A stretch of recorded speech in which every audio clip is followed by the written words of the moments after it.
Igbo bụ Igbo, anyị ka nọkwa na nya bụ ngosi anyị na-egosi unu ka Enugu dị tata. Ebe anyị nọ kịta bụ na GRA. Maka ndị ma Enugu ọfụma, ebe a bụ ebe azụ Shoprite. Ị na-anya ọfụma, ị ga-ahụ na ebe a na-akpọ Renox na-ere ọgwụ. Anyị na-agafe ya ugbu a. Ọ dị mma, anyị na-agafezi ebe a na-akpọ nke Mma Onyinye, ebe a na-akụ ngaji n'eze. Ebe a bụ nke Mma Onyinye ha bụ ebe ọ ga-abụ irute. Ị ga-ahụ ebe ị ga-adọsa ụgbọala gị wee rie nya bụ nri. Wee bụrụ ka ebe a si wee tọgbọrọ nya bụ chakoo. Ebe a bụzi ebe a na-akpọ Shoprite Roundabout dị na IMT. Ọnya ka anyị nọ ugbu a. Anyị bụ roundabout Shoprite. Wee bụ na enwe onye si m na Enugu dịzi ka agbara ọsọ. Ebe a kịta bụzi ụzọ na-aga Parkland General Hospital. Nya bụ Esut Teaching Hospital. Ọnya bụ ụzọ isite na akụkụ ya, site side nke Transekulu bụta roundabout Shoprite wee na-apụta ya. Ụbọchị nkịta, ọ bụrụ ụbọchị Mọnde mgbe ihe niile dị otu o kwesịrị, ebe anụnwa ga-abụ ma ụgbọala ma ndị na-aga ụlọ ọgwụ ma ndị na-eme nta ma ndị na-eme imo. Ọ dị ma anyị ga-egosi unu ya bụ ụlọ ọgwụ ka unu hụ ka o si wee dị. Ebe unu na-ahụ ugbu a bụ Parkland General Hospital, ya bụ Esut Teaching Hospital ka unu na-ahụ ugbu a. N'anya ịhụ na ebe anụnwa ọ dị mma, unu ewe n'iwe na o nwere ka nya bụ netwọk si wee na-enye anyị nsogbu n'igosi unu gburugburu Enugu tata. Ọ dị ka a ga-asị na netwọk nwere ka o si dobe ihu. Anyị ga-egosikwa unu ya bụ ebe anyị nọ ọzọ tupu anyị amalite gosibezi unu ebe ndị ọzọ. Dịka anyị siri gwa unu na mbụ, na ebe anyị nọ kịta bụ na Parkland General Hospital, ya bụ Esut Teaching Hospital. Ị na-anya kịta n'onyonyo gị ịhụ ya bụ Esut Teaching Hospital ka anyị nọ. Ya bụ ụlọ ọgwụ dị ka ebe agbara ọsọ agha. O wee bụrụ ya dị mma, anyị na-agbadazi ugbu a na Shoprite. Ụzọ anyị na-ahụ ugbu a bụ ụzọ sizi na ya bụ Parkland General Hospital wee na-aga Shoprite. Ebe niile tọgbọrọ chakoo. Ịgbada ugbu a ịhụzi anya bụ Shoprite, ebe a na-ego ihe dị iche iche n'ọnụ ala.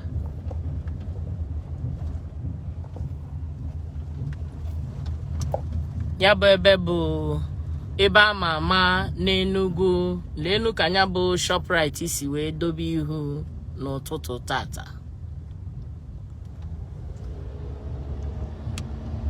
Ọ dị ma ọ ka bụkwa na ya bụ Polo, ihe ndị Enugu na-akpọ ebe a bụ Polo Park. Polo Park a ka ejizi wee mere ya bụ Shoprite. Ebe a kịta ka a na-akpọ All Saints. Roundabout a bụ ebe ọ ga-abụ ịpụta moto na-akwụ n'ahịrị n'ahịrị kwa mgbe. Ị na-ezi anya n'ihu gị ugbu a, ị na-ahụzi ụzọ na-aga Garden Avenue. Garden Avenue ahụ bụ nke ọ ga-abụ ịgafechazịa inwetezi Ọkpara Avenue. Wee bụrụ ya ọ na BBC News Igbo ka anyị na-ewetara unu ka Enugu si wee dị tata bụ October 11 na arọ 2021. Ọ bụ eziokwu na ndị na-azọ otu na-azọ nnwere onwe a na-akpọ Indigenous People of Biafra ekwuola ọtụtụ oge na ya bụ sit at home adịghịzi ire, mana unu na-anya ka ọ dị ugbu a n'Enugu kwa Mọnde. Ya bụ sit at home ka na-emekwa, ndị mmadụ na-anọdụzi n'ụlọ ha ebe a kịta bụ ebe a na-akpọ Garden Avenue. Ya bụ Garden Avenue ka ọ ga-abụ ịgacha ha na nwantịntị inwetazịa Ọkpara Avenue. Ebe a bụ ebe ndị bankị dị iche iche na-anọ. Eco Bank ka unu na-ahụ ugbu a, ha ji igodo gbachie geeti ha. Ị na-anya n'aka nni ugbu a, ị ga-ahụ Access Bank. Access Bank ji igodo gbachie ụzọ nke ha ada arụ ọrụ. Ị gatụ nwantịntị nweta FCMB. FCMB jikwa igodo gbachie ụlọ ọba ego nke ha.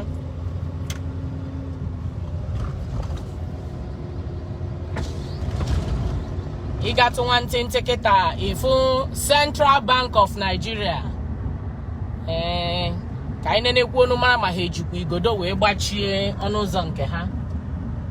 Ọ dị mma ị na-anya kịta ịhụ na ndị Central Bank jikwa igodo gbachie ọnụ ụzọ nke ha kwa. O wee bụrụ ya bụ ka ya bụ Ọkpara Avenue si wee dị tata. Ọ dị mma anyị ka na-agakwa n'iru na-aga ebe anụ nwaanyị nọ kịta bụ Ọkpara Avenue. Ebe a ka a na-akpọ State Secretariat, ebe ndị ọrụ oyibo na-arụrụ Enugu steeti ọrụ na-anọ. Ị na-anya n'ihe onyonyo gị hụ na ụlọ ọrụ a niile dị ka a ga-asị na agbara ọsọ agha.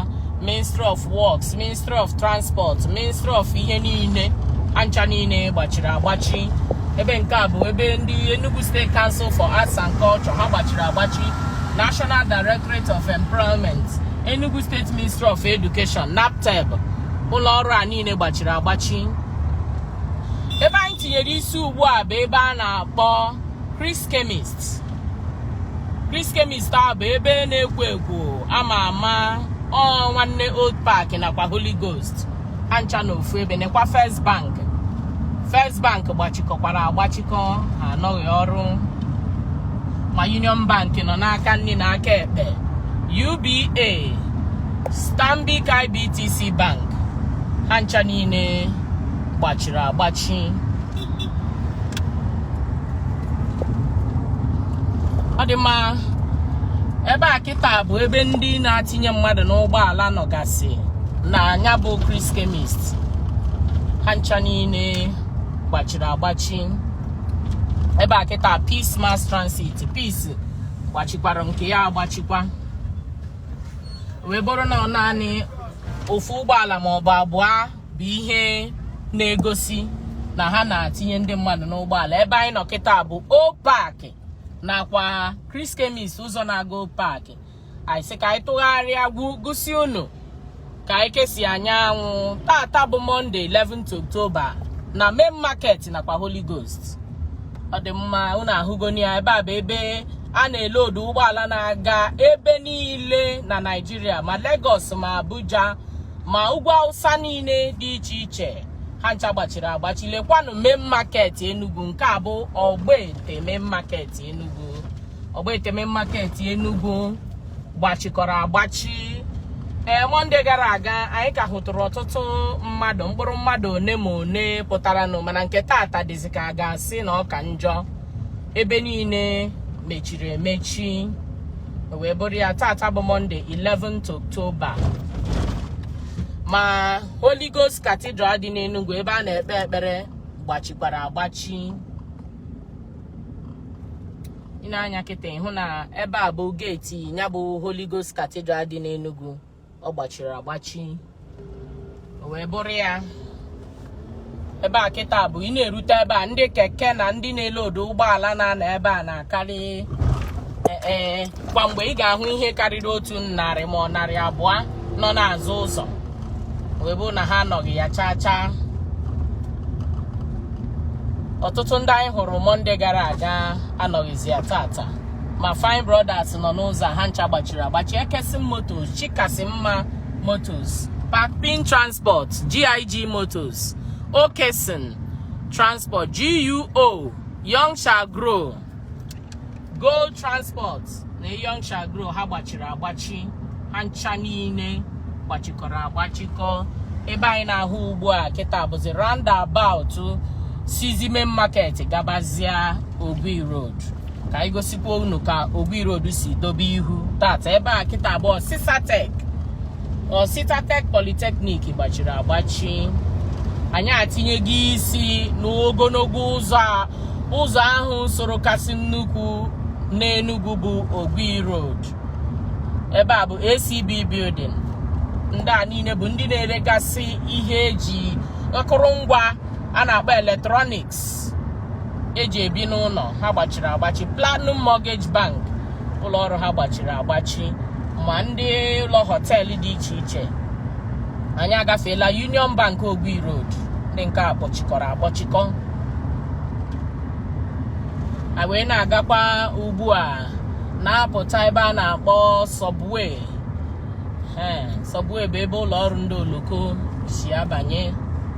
Ndị niile ama na-ere ihe, Agụ Brothers, ndị na-elegasị electronics, ha ncha gbachikọchara agbachikọ. Kevin Fetus Ehena ha gbachiri agbachi. Na ụlọ ọrụ ndị uwe ojii Ogui Road Police Station, ha ji ogbo igodo wee gbachie ụlọ ọrụ ha wee bụrụ ya. Ebe a bụzi stadium, ya bụ Nnamdi Azikiwe Stadium dị n'Enugu. Ụlọ ahịa niile, ma ndị na-ere kọmputa, ndị na-ere igwe electronics, ma ndị na-ere akwa, ihe dị iche iche, ndị nwegasịrị ụlọ ọrụ dị iche iche nọ na ya bụ stadium Ogui Road gbachiri agbachi. Onwe onye na-asị kedu ihe eji mara na stadium na nya bụ enyi na-agba bọọlụ. Ị ga-eji mara stadium Enugu ka anyị nọ ugbu a. Ebe anyị na-apụta kịta bụ ebe a na-akpọ Eastern Shop. Eastern Shop a bụ dị n'Ogui Road.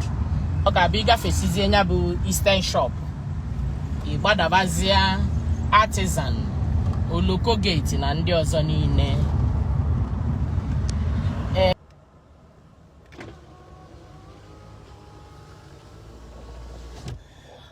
Ọ dị mma, Igbo bụ Igbo, anyị ka nọkwa na BBC News Igbo. Unu enwela iwe na ọ dị ka a ga-asị na netwọk nwe ka o si wee bujipụ nya bụ ngosi anyị n'ụtụtụ a. Anyị nọ na BBC wee na-egosi unu ka Enugu si wee dobe ihu n'ụtụtụ tata bụ Monday, October 11, 2021. Ebe ị na-ahụ ugbu a bụ Ọpachi New Haven Enugu.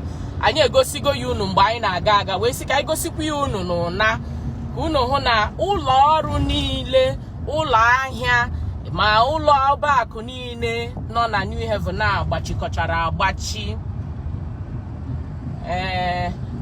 Unu ga-ejizi aka unu mara ma Monday nke a na Monday nke gara aga nke ka wee gositu na ndị mmadụ pụtara iro, maka na nke taa dịzị ka a ga-asị na ọ kpọchikọrọ kpamkpam. Ebe anyị nọ kịta, unu na-anyị na-ahụ na ma họteelụ dị iche iche ụfọdụ gbachikọchara geeti ha wee bụrụ ya. Ọ bụ eziokwu na anyị na-ahụtụ ofu ma ọ bụ abụọ ụgbọala na-agafegasị.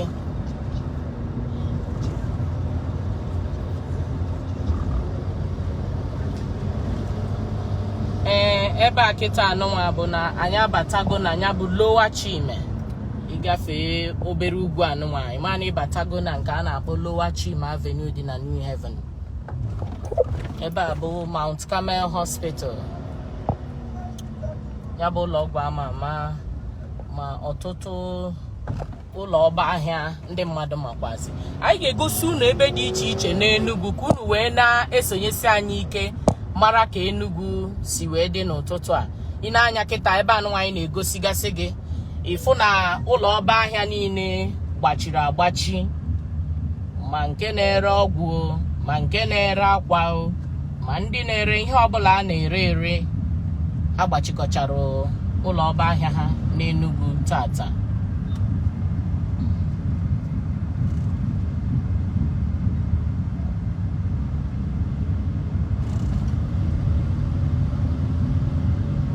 O nwere otu onye zitere anyị ozi si ya bụ na New Haven nwere ike dị jie udo oyi anụwa. Nwanne, ọkwa otu a ka anyị si ahụ ya n'ụtụtụ tata. Ọ na BBC News Igbo ka anyị na-ewetara unu ka o si afịọ. ebe anyị na-agafe kịta bụ ụzọ na nka anyị ga-atinyezi isi ruo Otigba. Anyị rụzie Otigba ka anyị mara na anyị ga-atinye isi n'ụzọ GRA ma ọkwanụ tinye isi n'ụzọ Obiagụ ka anyị gosi unu ka Enugu dị. Na anyị nwere ike igosi unu ka anyị ga-egosi unu. Ọ na BBC News Igbo ka anyị nọ na ụtụtụ tata.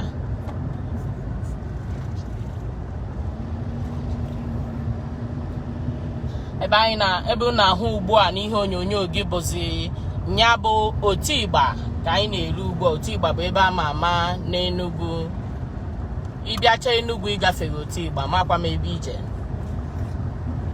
Ndị na-erecha ihe ama ama Open Sheraton ha ncha gbachikọchara agbachikọ. Anyị agafeela ya bụ traffic light nọ na New Haven Junction iwe nwetezi Otigba.